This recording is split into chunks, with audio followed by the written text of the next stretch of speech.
Io ho preparato una lunga relazione che non leggerò e che consegnerò a Felice Floris, da cui trarrò alcune considerazioni.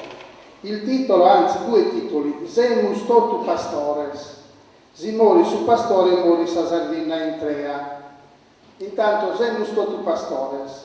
Michele Columbo una volta, tra il serio e il faceto, ebbe a dire che lui era un pastore per pura combinazione laureato. Io credo che molti di noi potrebbero fare questa affermazione.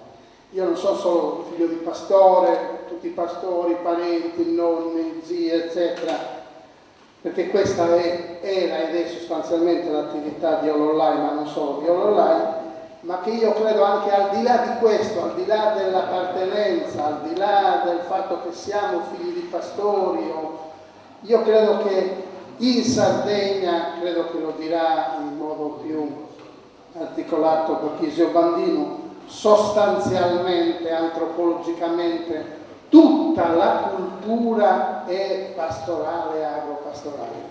Io da poco ho licenziato, dopo 10 anni, una storia della letteratura e della civiltà sarda, e ho avuto difficoltà a trovare, non dico 10-20, ma un intellettuale, scrittore, poeta cittadino di Cagliari o di Sassari.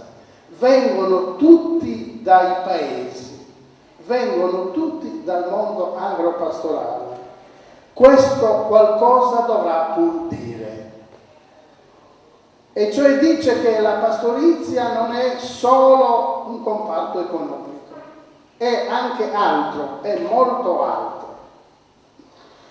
Partendo da questo, allora io vorrei fare una brevissima simulazione. Pensiamo alla Sardegna senza pastori e senza pastorizia. Avremmo una ciambella con uno smisurato centro, spopolato, abbandonato, desertificato, probabilmente ancora più devastato. Perché già oggi i paesi sono in morienza, perché ti aboliscono la scuola, ti liquidano le poste, le banche, eccetera. Noi proviamo a immaginare i paesi senza i pastori e dunque senza contadini e dunque senza artigiani e dunque senza l'indotto, perché quando parliamo di pastorizia non dobbiamo solo pensare al pastore che produce latte, formaggi, carne, lana, sempre meno pagata. Dobbiamo pensare a tutto l'indotto che ruota intorno alla pastorizia. Ebbene, noi avremo quindi una Sardegna a forma di ciambella, con uno smisurato centro abbandonato e desertificato e le coste sovrappopolate col mito del turismo e i sardi sostanzialmente ridotti a giardinieri, lavapiatti, camerieri, autisti, magari qualche gigolò e qualche gruppo folcloristico, seppure ancora c'è, per allietare le vacanze dei ricchi e annoiati vacanzieri che vengono dal nord o dalla Russia o da altre zone del mondo. Quindi una Sardegna ancora più dipendente economicamente, perché a quel punto dovrebbe comprare tutto. Noi siamo stati con mia moglie da poco negli Emirati Arabi, a Dubai, a Abu Dhabi, eccetera. Questi paesi sono così, comprano tutto, non producono nulla, né a livello artigianale, né a livello agricolo, né a livello pastorale. Comprano tutto, ma hanno il petrolio. Noi dovremmo comprare tutto, ma senza petrolio, quindi non si sa bene con quali soldi dovremmo acquistare i prodotti. Ecco, noi come finiremo? Io così, tra lo scherzoso e il faccetto e il serio, ho scritto nella relazione, saremmo organismi geneticamente modificati, senza più storia, apolidi, senza più tradizioni, giusto quindi dire pastoralismo in Sardegna, cultura, identità, eccetera, senza più radici. Non esisteremo più come popolo, non esisteremo più come comunità. Io credo che da questo punto di vista non ci sia la consapevolezza del dramma della scomparsa dei pastori. Allora in un convegno prima Mocotto mi ha detto: Francesca, tranquillo, i pastori non scompaiono. È vero, ma certo che se continua questo prezzo del latte sarà difficile trattenere nelle campagne soprattutto i giovani. Certo è, se questo attacco furibondo, come noi mai nella storia abbiamo avuto, noi nella storia abbiamo sempre avuto attacchi ai pastori.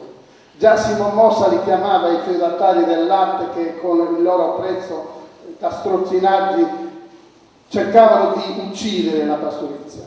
Noi abbiamo avuto uno strumento più sofisticato che ha tentato di distruggere la pastorizia, Ottana. Ottana non è stato altro che il tentativo, col pretesto di combattere i banditi, di uccidere il pastore e la pastorizia. Bene, ieri, avanti ieri, è arrivata in Sardegna la segretaria generale della CGIL, Camusso, una donna, e ha detto: il futuro della Sardegna è nell'industria. Evidentemente qui non abbiamo imparato niente dai nostri errori. Ma quale industria? La nostra industria è l'agropastorizia. Senza il turismo, no, con il turismo, senza mitizzare il turismo. Il turismo senza una nostra produzione. Il turismo senza che chi viene qui compri i nostri prodotti e non consumi solo aria, territorio o acqua, spesso magari devastandolo, non è una risorsa. Il turismo è una risorsa se si connette e si interconnette con i nostri prodotti. E i nostri prodotti vengono appunto dalla pastorizia, vengono dall'agricoltura, la trasformazione, la diversificazione dei prodotti. Io sono sostanzialmente d'accordo con tutta la piattaforma dei pastori. Vorrei solo fare un'osservazione che è stata fatta da uno che io non amo molto, ma in quella circostanza mi è piaciuto, Gavino Letta. Ha detto: state attenti pastori, io li difendo, ma non dobbiamo pensare di trasformare la pastorizia da come l'abbiamo conosciuta in un'attività industrializzata, modernizzata. La pastorizia deve certamente innovare, ma conservando alcune caratteristiche fondamentali, per esempio la genuinità dei prodotti. Probabilmente la più grande innovazione da fare sarà la diversificazione produttiva e non quindi fissarsi in una sorta di monocultura del pecorino romano o anche di altri tipi di pecorino. Detto questo, però, è chiaro che dovrà conservare le caratteristiche che aveva di genuinità, altrimenti non si capisce bene perché uno dovrebbe comprare il pecorino sardo e non altro tipo di formaggio. Grazie.